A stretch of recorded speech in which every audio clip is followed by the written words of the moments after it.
Hello friends, in this video I would like to tell you one of my favorite stories of all time. It involves also one of my favorite writers of all time, whose name is Franz Kafka. The story is that one day Franz Kafka, who used to live in Berlin late in his life, walked through one of the Berlin's parks and saw a little girl crying really loudly, and this girl was really upset and told to Kafka, who approached her, that she has lost her favorite doll, that she left the favorite doll on the bench and no longer can find it. It disappeared out of sudden. Franz Kafka tries to help this little girl to find the doll, but their efforts are in vain, and the little girl was getting more and more upset. Her tears were growing bigger and her cries were getting louder. Franz Kafka decided to tell to this little girl to come to this park next day at the same time, because he will have a small surprise for her.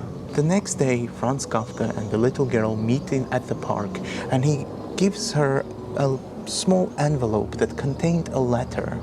This letter was written by the doll to this little girl, and of course, at that age, this little girl couldn't read, so she asked Franz Kafka to read the letter for her. And the doll wrote in this letter that she decided to see the world. She wanted to travel the world, to experience it, see how other dolls and other people live.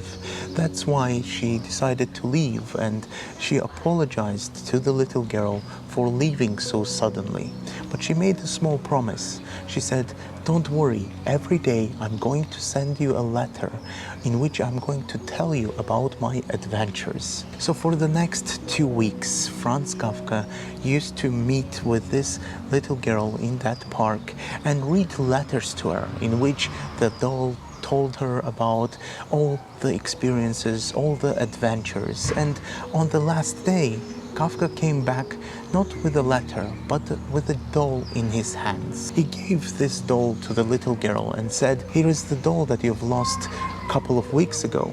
The little girl was confused because the doll didn't look anything like the doll she has lost, and she told it to Franz Kafka. She said, "This doll doesn't look like anything the doll that I had.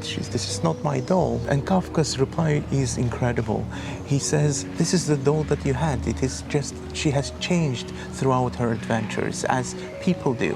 When people experience life, see new things, experience new things, their demeanor, their way they look also changes.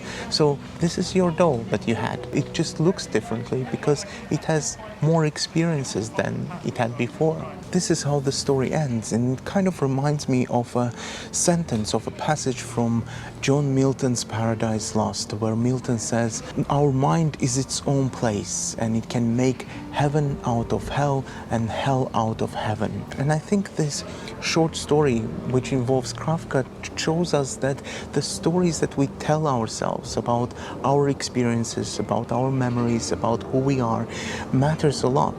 The way we look at the world will often be defined by the stories that we tell us. Some of you who follow my channel might know that I really love the Argentinian writer Jorge Luis Borges, and I'm currently reading this book written by J. Perini. It's called Borges and Me. And in this book, J. Perini tells a story of how he met Borges when he was a student at the University of St. Andrews in Scotland.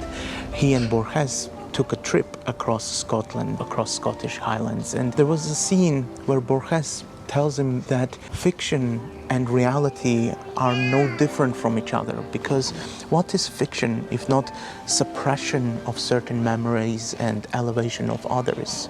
It is what author does, and Borges says that the origin of the word fiction comes from Latin, fictio, and fictio in Latin means to shape.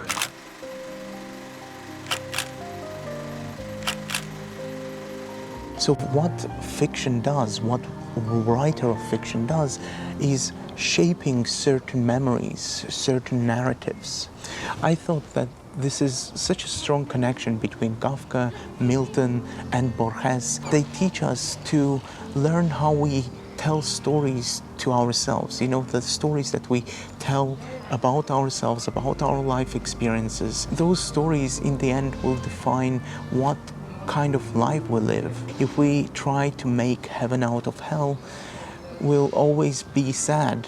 But at the same time, if we'll learn how to make hell out of heaven, it can significantly improve our lives, if you know what I mean. I really wanted to share this story, and I hope you enjoyed it. I'll see you in the next one. Let me know what you think.